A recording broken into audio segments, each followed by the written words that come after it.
Hi, everyone, and welcome to the first episode of Beyond the Edge, a podcast dedicated to exploring the dynamic challenges faced by modern digital businesses. So, what we're going to talk about is we're going to talk about real world examples and historical trends. We're going to examine different examples of notorious outages or notorious data breaches, marketing missteps, and just general zero-day exploits that to better help businesses anticipate and prepare for the future of technology, especially when the future of technology is being on the web. Together, we're going to explore different innovative solutions that businesses have come up with in order to streamline workflows, cutting edge technology techniques for enhancing the digital experience, and just robust strategies that businesses can take on to help combat some of these evolving threats. So, I'm your co pilot, Nathan Barling, and today we have two industry experts. First, I'd like to welcome Brian Pillsbury. He is the Director of Solution Engineering here at Edgio. Hi, Brian. Hello, Nathan. Thanks for having me.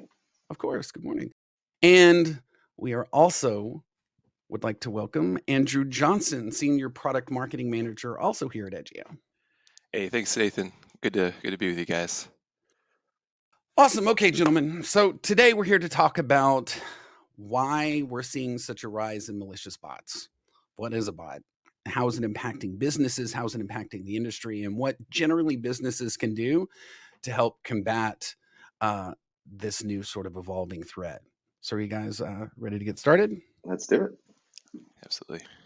Excellent. All right. So let's go beyond the edge. Okay. So global organizations are engaged in digital transformation, right? There's all sorts of various different types of digital transformation. And McKinsey recently had a study that showed that 10 years of digital transformation was accelerated and compressed in like 6 months, at the start of COVID. So with all of this rapid sort of unbridled digital transformation, what we saw was this massive expansion and everybody kind of racing and trying to get to market as fast as they could.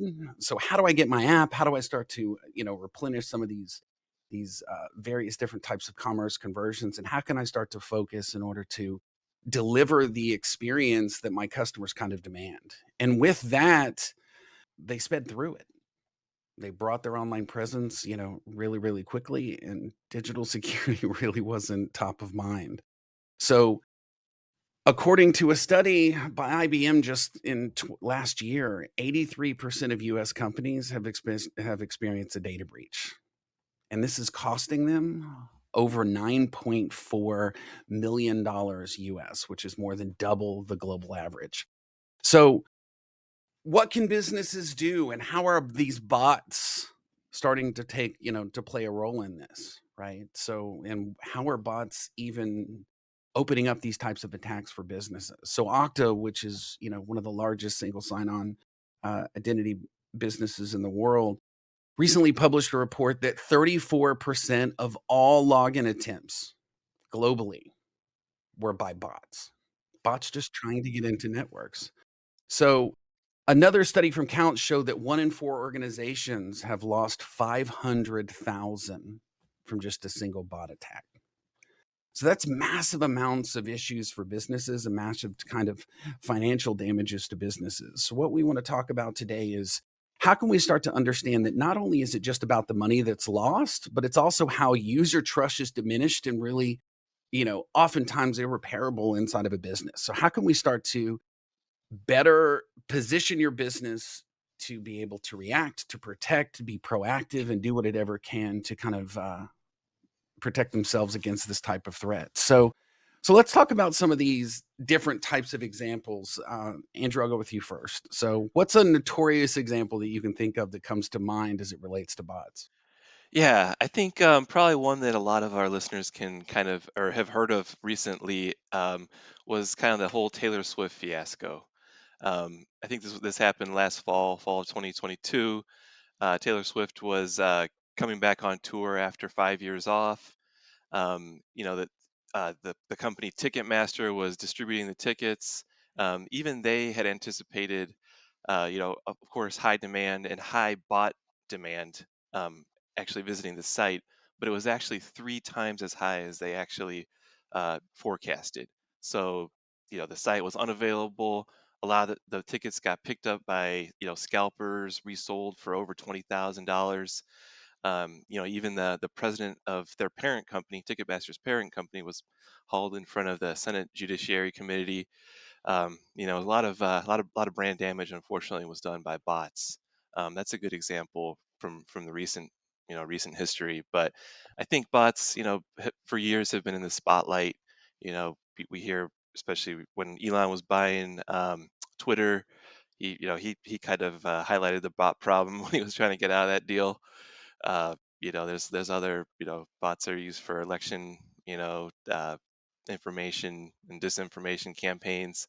So I think there's been a lot of examples, and I think it's really been in the general you know population's consciousness the last couple of years. Yeah, I think anytime you've got inventory scarcity, maybe it's an airline ticket sale, or maybe it's things like in the UK, home gym, or actually everywhere, home gyms, home gym equipment during the pandemic. Really anywhere where you've got limited inventory and a lot of demand, the way that you can be able to kind of acquire these things at scale is to use bots. So, I think one of the more interesting ones these days really is like the sneaker copying, or they're called shoe drops, basically. So you can think of like limited edition shoes. Maybe it's the new like LeBron James, Nikes, right? And bots can go and scoop up that inventory, sell it for 6 times the price. And the way that these businesses are run, for example, you could look at something like NikeShoeBot.com, or Bot Broker, and these are very polished businesses that allow people to rent the bot that they're looking for to get the inventory that they want. Pricing is going to fluctuate based on how effective they are, and they really operate as fully legitimate end-to-end businesses that say, hey, we can defeat bot solutions. We're the best for like Shopify or something like that. So the profit margins tend to be really high. And so even if a bot is getting blocked, 98, 99% of the time, there's enough profit margin where and where costs of computing are so low that it really makes there's a lot of incentivization to keep at it, and to keep deploying botnets to buy up what you need. So.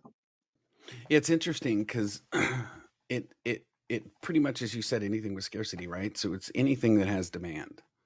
Right. If it's Nintendo Switches, same problem, right? They were snatching up Nintendo Switches faster than anybody could put them on their website. And even last year, it was graphics cards. During the crypto boom, everybody was buying graphics cards and marking them up 6 to 7 times the value that they were, for the MSRP value, and what they were doing, to the point where entire websites shut down their e-commerce operation because the bots were able to evolve faster than they could deploy any security measure to get around it. And they were just snatching up as much of their inventory as possible. And I think that's what's incredibly important about it too, is it's not always, we talked about credibility damage when you have a data breach, right? And 83% of customers, will stop doing business with a brand when there is a data breach, right? So the bad bots kind of breaking through and taking information brings tons of credibility loss for a brand. But it's also damage when bots are snatching up all of the inventory, and people who want to get a Taylor Swift ticket or a Nintendo Switch, or want to buy, anything, the new Jordan, the new Airs that drop, when they know that the brand isn't doing enough to get the product in the hands of the fans and their kind of diehard sort of brand supporters, that also creates tons of business damage and credibility damage, and ultimately reputation damage. So we've kind of established some interesting ways, right, that aren't necessarily attacks. They're just kind of ways of automating purchases on websites, right? It's just, I'm going to write a script that's going to go through and just be able to automate the checkout. So oftentimes they're legitimate purchases. They're just done at such a volume that it just snatches all of the inventory in like, less than what Taylor Swift sold out in less than half a second or something weird like that. Right. So, more than any human can like possibly add to the cart and put the credit card in. Yeah. So, but there's an other side of it that's far more malicious, right? So, and these attacks are growing in size and they're growing in frequency, right? Quarter on quarter, year on year, basically every over metric you can possibly get around. So can one of you kind of elaborate on why are we seeing more attacks happening now, and what are the kinds of things that we're seeing? Like, what are the types of attacks that we're starting to see as well? I could take that. Yeah, so I guess there's several reasons I think that we're seeing kind of proliferation in bot attacks. I think you guys both touched on them earlier. First, the incentive has to be there. So, when it comes to scalping and picking up shoes and PS4, PS5s, the incentive to flip those is pretty great. Secondly, it's a lot easier to pull off these attacks. There's even bots, like bad bots as a service, so you don't have to be super technical. You can just go out there and buy some kits and run bot attacks. So it's a lot easier, lower barrier to entry. I think overall, like Nathan, you talked about during COVID, people are more online.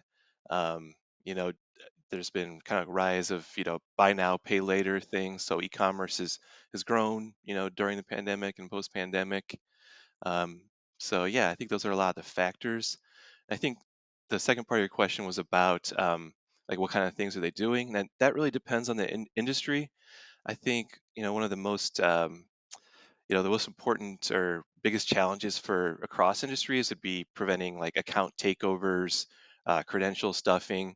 Bots are they're automated programs basically, so they Sure. can test a lot of usernames and passwords. So that affects all industries.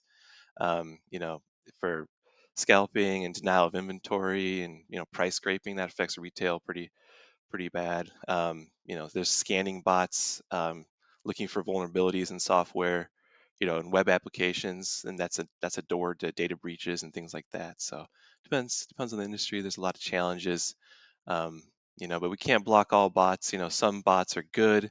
SEO bots are vital to people's websites too. So it is a challenge, definitely.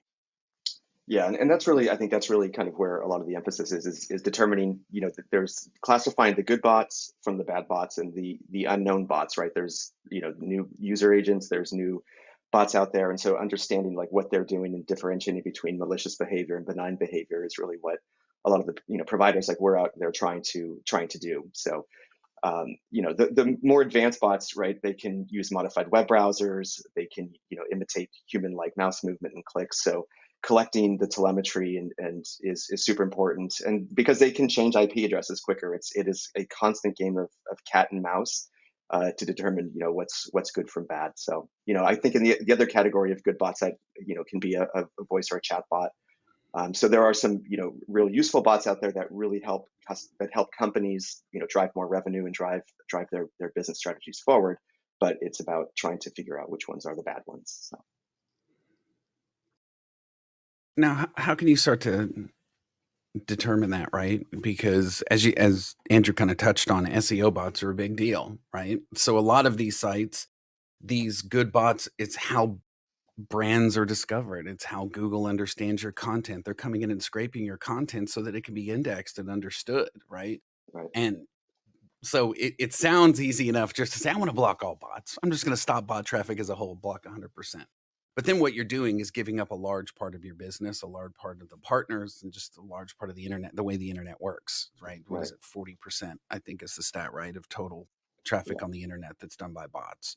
So with that in mind, what are some ways that we can kind of start to think about um, how we start to be more prepared for it, right? What are some of the systems or some of the methods that brands can use or policies or processes or systems or whatever Yeah. that they can start to think about to protect against these types of activities? Yeah, I think number one, you need a solution that combines both some signature-based defenses. So, looking at the actual, like what is the bot, what is its DNA, right? Some of its digital DNA, and that can be things like the JAW3 hash. That can be things like where is this bot coming from? It says maybe like a lot of times, we have customers that get hit with spoof bots, right? So the bot says I'm Google bot, but based on using a variety of methods to see where they're coming from, we can say, well, actually, no, you're not coming from Google. So that is going to be malicious. And so combining some of that signature-based defense along with behavioral-based as well. So looking at session intent, looking at what pages is the bot hitting and how fast is it doing it. So being able to kind of combine those two detection techniques is really critical. And then, kind of going from there, having a whole way to be able to not just mitigate bots, but be able to manage them, because sometimes, you might want to be able to dial up security on a particular section of your application. And, for maybe your cart or your checkout or your password reset pages, for example. And other times, you don't need such a strict or, very stringent security policy on a certain other part of your application or website. So really, having a solution that gives you kind of that flexibility to dial up and dial down different configuration policies, and being able to use different layers of the security solution to be able to deal with automation threats is really critical, I think. And from there, another, having that be like native on the edge, right? So if it's an attacker, like a content delivery network, for example, we are closer to the attacker, and you're extending that perimeter defense, and that's really key from keeping attackers like out of infrastructure, being able to breach infrastructure or systems. So that's a really big factor, and that provides better performance as well, because if you're using a more holistic solution, you're not proxying traffic out to a different provider. That can affect performance of a particular application, introduce latency, things like that. And then a large, platform that gives you an incremental approach to modernization. So using a well-known platform gives companies the ability to modernize their tech stack with a platform that, you don't need to worry that, hey, we might break our application by deploying a holistic solution like that. Just a couple Yeah, things. I think those are great, Brian. I really like one of the points you touched on. It's about bot management. There's good bots and there's bad bots. So I think in the solution, I would definitely look out for ones that provide high levels of observability and visibility into bots visiting your site. I think along with that, you want to choose solutions that are API first and really integrate with DevSecOps, so you can rapidly respond to bots, right? So let's say you're a retailer doing Black Friday, having that observability information in real time is key, as well as being able to update rules like allow lists and block lists in real time is definitely very important on closing the window on bad bots, especially during high volume times like a Black Friday event. Right. And I think, customers, they want control. They want to be able to deploy something very, very quickly, right? When there's an attack, you're losing money potentially every minute. And so being able to deploy a new policy or a rule and, push that out globally very quickly is a really critical importance. And I think that becomes the kind of balancing act that you have to do as a business. I think before Edge was really what it is today, it was more, do I want to like tighten security, or do I want to have the fastest website Yeah. possible? Because there was, it was a distributed sort of architecture where you had your security vendor on the side and you had your application on the other side, and often, it was Yeah. connectivity. And now with the Edge, you can have all of that security, allow that, without modifying anything about your application at all, right? And it can be part of it where it becomes just naturally kind of fit towards the solution itself. And as you said earlier, it can actually speed up your application, because now all of that demand and all of that processing and all of that load that would, normally have been on your app servers being stopped at the edge before it even gets in.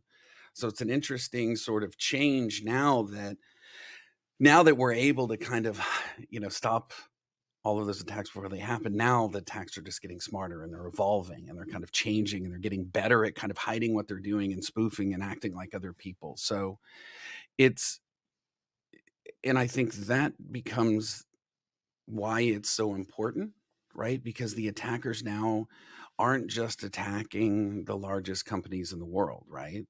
There was government leaks, there was, General Motors, there was, I could go down the list of everything from betting sites to getting car purchase information to pretty much anybody that has Yeah. customer data effectively. People are trying to get in. Um, but now what seems to be the big trend is, almost half the attempts are now targeting those small to mid-sized businesses. Because Andrew's point, they're online now, and Yeah. through third-party media providers are just kind of buying a product out of the box. My whole business is now online. Well, now they often don't invest quite as heavily into security. So nearly half of those attacks are now on those small to mid-sized businesses because the volume is where it's at, and not necessarily just getting into once and just kind of getting out in the world. So, I think we've talked through a lot of the threats and some of the problems, and how, now customers know full well, personal pain from both, their credentials being leaked down into the dark web, but also just not being able to get Taylor Swift tickets, right?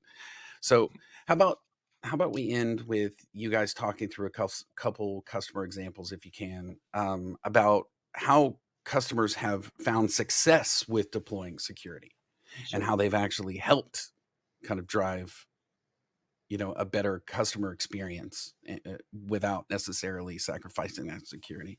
Yeah, sure. I can take that. Yeah. So one of our customers is a large shoe retailer, Shoe Carnival, and being able to block upwards of 8-9 million malicious requests in a month with some of our ML AI bot protections really benefited their business. Really reduced the security exploit mitigation, or the time to resolution, uh, cut that down dramatically, and then being able to deploy rules like really rapidly when something evolves, when something changes, being able to do that very quickly, I think was a real difference maker for them. Same thing with Mattress Firm, and being able to quickly, bots are always changing. I don't think there's any bot vendor that's going to tell you, we're going to guarantee you there'll be no false positives and we'll catch everything. It is a cat and mouse game where there's innovation from the attackers, right? But being able to, for example, create whitelist exceptions to, if maybe there is a false positive, to be able to exempt that and be able to just iterate really quickly is really, I think, a real difference maker for businesses out there. And then one of our larger customers, who is one of the largest shipping companies globally, being able to use our entire security stack to kind of incorporate the bot management piece into the other layers of the security stack, and do that in a really, really intelligent way to fine tune and be really surgical about how they implement their security. I think was they got a lot of dramatic positive results out of that with our platform. Well, this has been great. I certainly appreciate both of you guys joining us today and sharing your points of view. I know I learned stuff, so I'm hoping everybody that's listening did as well.